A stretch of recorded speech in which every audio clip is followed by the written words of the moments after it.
ذکر کربلا کتاب مہر و وفا بھی ہے اور کتاب عشق و محبت بھی ہے، جو تا قیامت روح زمین پر آواز حق بلند کرنے والوں کو نعرہ مستانہ عطا کرتا رہے گا۔ ہر دور میں اہل حق اس کتاب عشق کے مختلف ابواب کو اپنی تحریر و تقاریر اور شعری و نثر کی صورت میں نوح انسانی تک پہنچاتے رہیں گے اور پہنچا رہے ہیں، جس کا مقصد ایک طرف انسانیت کو اس عظیم درس کربلا سے آشنا کرانا ہے کہ کس طرح امام علی مقام سیدنا امام حسین علیہ السلام نے دین مصطفیٰ صلی اللہ علیہ وآلہ وسلم کی سر بلندی کے لیے راہ خدا میں اپنا تمام گھرانہ قربان کیا، اور عشق کی ایک ایسی عظیم داستان رقم کی جسے یاد کر کے اور پڑھ کے راہ عشق کے مسافر سامان عشق و مستی حاصل کرتے رہیں گے اور ایک انوکھے رنگ سے مولا کو راضی کرتے رہیں گے۔ دوسری طرف غلامان امام حسین علیہ السلام اور سیدنا زینب رضی اللہ تعالی عنہا کی باندیوں کی صف میں ہونے کا ایک ادنا سہیلہ بھی ہے کہ اے اہل بیت مصطفیٰ صلی اللہ علیہ وآلہ وسلم، یہ نذرانہ گر قبول افتن زی از و شرف نواسۂ رسول صلی اللہ علیہ وآلہ وسلم کی مدینہ طیبہ روانگی سے لے کر ریگزار کربلا میں جام شہادت نوش کرنے تک کے تمام واقعات ایک غیر محمولی حیثیت کے حامل لازوال داستان عشق رقم کرتے ہیں۔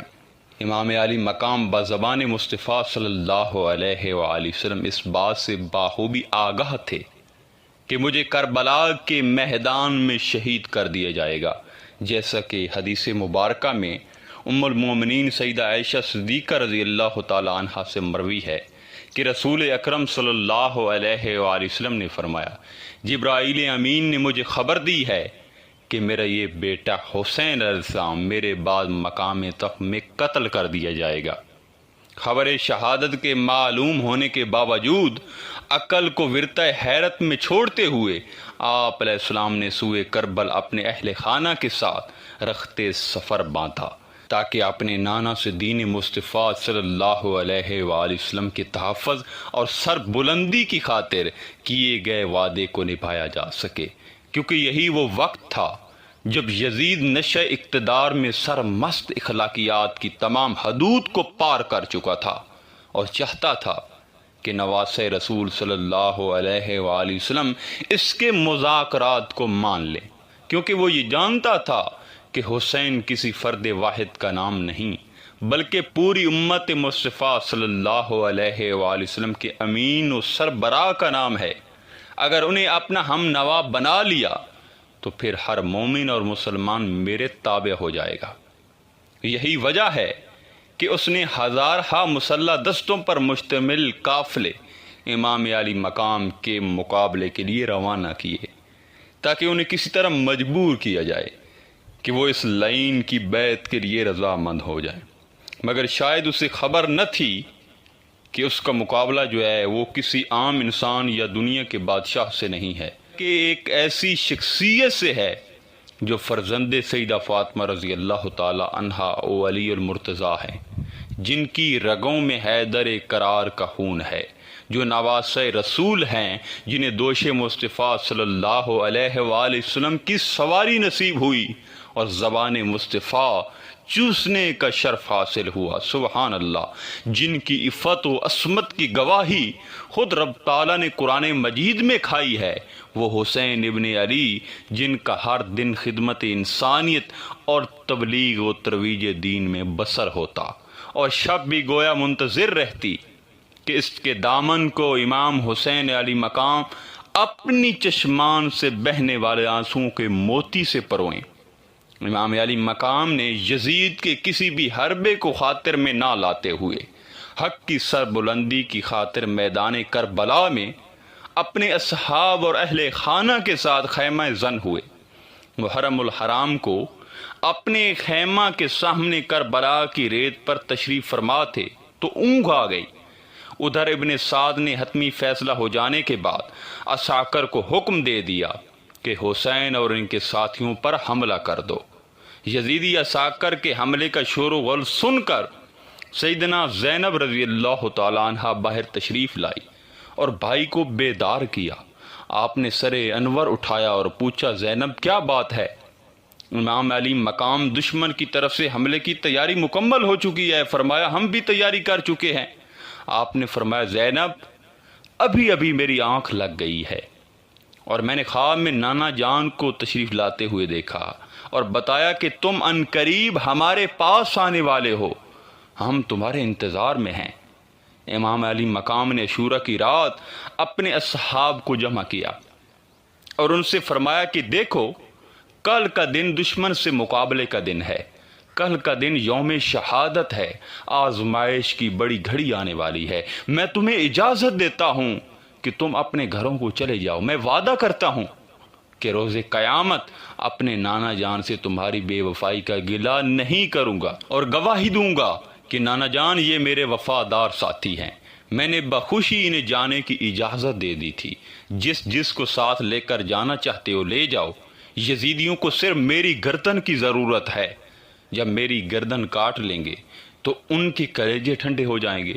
تم اپنی جانیں بچاؤ اور واپس چلے جاؤ۔ جود و سخا کے پروردہ امام حسین علیہ السلام نے آخری لمحات میں بھی دوسروں کا بھلا چاہتے ہوئے نظر آتے ہیں اور اپنے ساتھیوں کو زندگی کے اس نازک موڑ پر بھی اپنے ہمراہ یزیدی انتقام کی بھیڑ چڑھانے سے بچانا چاہتے ہیں، لیکن راہ عزیمت اور عشق و محبت کی راہ کے مسافروں پہ آفرین کہ انہوں نے اپنی وفاداری کو زندگی کی عارضی مہلت پر ترجیح دی۔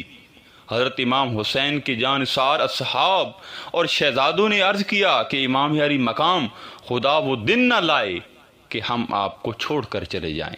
آپ کے بغیر دنیا میں رہ کر ہم کیا کریں گے؟ ہم کٹ مریں گے، ہماری گردنیں آپ کے قدموں میں ہوں گی، ہم اپنی جانیں آپ پر نثار کر دیں گے، ہم ہرگز آپ کو تنہا نہیں چھوڑیں گے۔ امام حسین علیہ السلام نے اپنے اصحاب وفادار کا یہ جذبہ دیکھ کر فرمایا، اچھا یہ آخری رات ہے، سجدے میں گر جاؤ، ساری رات عبادات و مناجات میں گزارو۔ پھر وہی ہوا کہ ساری رات عبادت میں گزری۔ جان سارے حسین علیہ السلام کے خیموں سے رات پر حمد و ثنا کی صدائیں آتی رہی۔ نماز فجر جان نثار اصحاب نے امام علی مقام کی اقتداء میں ادا کی۔ بارگاہ خداوندی میں کربلا والے سر مسجود تھے، وہ سر جنہیں آج شام نیزوں پر بھی قرآن پڑھنا تھا، اللہ تعالیٰ کے حضور جھکے ہوئے تھے۔ مولا یہ زندگی تیری ہی عطا کردہ ہے، ہم اسے تیری راہ میں قربان کرنے کے لیے تیار ہیں۔ 10 محرم الحرام کا سورج طلوع ہوا تو خون میں ڈوبا ہوا تھا، آسمان خون کے آنسو رو رہا تھا۔ آج معصوم علی اصغر کے حلقوم میں تیر پیوست ہونا تھا۔ خاندان رسول ہاشمی کے بھوکے پیاسے شہزادوں کے خون سے ریگ کربلا کو سرخ ہونا تھا۔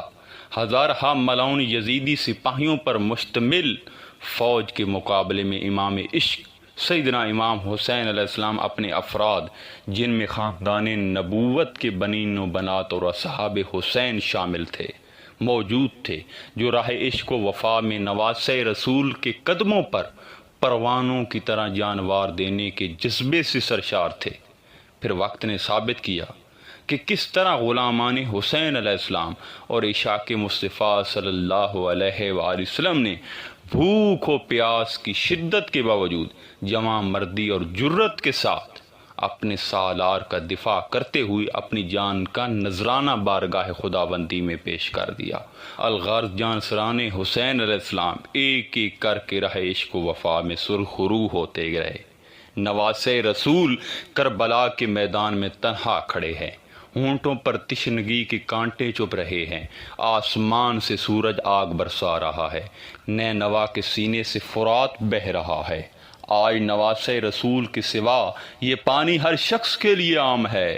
امام علی مقام کے جانسار ایک ایک کر کے جام شہادت نوچ کر چکے ہیں، گلستان رسول اجڑ چکا ہے، چمنستان فاطمہ رضی اللہ تعالیٰ عنہ کو بے رحم ہواؤں نے اپنے دامن میں سمیٹ رکھا ہے، آن و محمد بھی رخصت ہو چکے ہیں، عباس علمدار مقام شہادت پا چکے ہیں، شہزادہ قاسم موت کو گلے لگا چکے ہیں، شہزادہ علی اکبر کا بے گورو کفن لاشا ریگ کربلا میں پڑا ہے، معصوم علی اصغر کا خون بھی فضائے کربلا کو رنگی کر گیا ہے۔ امام علی مقام اپنے جانساروں کے لاشیں اٹھاتے اٹھاتے نڈھال ہو چکے ہیں، لیکن اس راہ عشق کے سالار ابن علی کی شجاعت، بہادری اور جواں مردی پر ڈھلتی عمر کا سایہ بھی نہ پڑا۔ زباں پہ رب کی رضا میں راضی ہونے کا ترانہ ہے، بدن کا ہر حصہ زبان حال سے مولا سے محو گفتگو ہے کہ مولا اگر تیری رضا یہی ہے تو حسین تیری رضا میں سب کچھ وار کے بھی مطمئن ہے۔ گویا سالار عشق شیر خدا حضرت علی علیہ السلام کا شعر اپنے تمام اثاثے لٹانے کے بعد بھی استقامت کی تصویر بنا ہوا ہے۔ ایمان کی روشنی آنکھوں سے جھلک رہی ہے، چہرے پہ اعتماد کا نور بکھرا ہوا ہے۔ پھر گھوڑے پہ سوار ہوتے ہیں اور سیدنا زینب علیہ السلام رکاب تھامتی ہیں اور بھائی کو الوداع کرتی ہیں۔ امام علی مقام میدان کربلا میں تلوار لیے کھڑے ہیں، یزیدی عساکر پر خاموشی چھائی ہوئی ہے۔ فرزند شیر خدا کا سامنا کرنے سے ہر کوئی کترا رہا ہے، وہ جانتے ہیں کہ مد مقابل کون ہے۔ یزیدی لشکر میں سے کوئی نکل کر شہ سوار کربلا کا مقابلہ کرنے کی جرت نہیں کر سکا۔ یزیدی لشکر نے جانسران حسین کی استقامت، شجاعت اور جرت دیکھ کر انفرادی جنگ بند کر دی تھی۔ جب حسین مقتل میں آئے تو اجتماعی حملہ جاری تھا، لیکن پورا لشکر بھی اجتماعی طور پر نواسے رسول صلی اللہ علیہ وآلہ وسلم پر حملہ کرنے سے ڈر رہا تھا۔ دور دور سے تیر چلاتے رہے، کئی گھنٹوں تک حسین علیہ السلام کے جسم عطر پر کوئی زخم نہ لگا، کیونکہ قریب آ کر علی کی شجاعت کے وارث سے جنگ کرنے کا کسی کو حوصلہ نہیں ہوا۔ تیروں کی برسات میں امام علی مقام کا جسم اطہر چھلنی ہو گیا، زخموں سے چور امام پر چاروں طرف سے حملہ کیا گیا۔ شمر اور یزید کے بدبخت سپاہی قریب آ گئے، یک بارگی حسین کو تلواروں کے نرغے میں لے لیا گیا۔ آخر مردانہ وار جنگ کرتے کرتے شہ سوار کربلا گھوڑے سے نیچے آ گئے۔ نیزوں اور تلواروں سے بھی امام علی مقام کا جسم چھلنی کر دیا گیا۔ زندگی کا آخری لمحہ آ پہنچا۔ امام علی مقام امام حسین نے دریافت فرمایا کہ یہ کون سا وقت ہے؟ جواب ملا، نماز کا وقت ہے۔ فرمایا کہ مجھے اپنے رب کے حضور آخری سجدہ کر لینے دو۔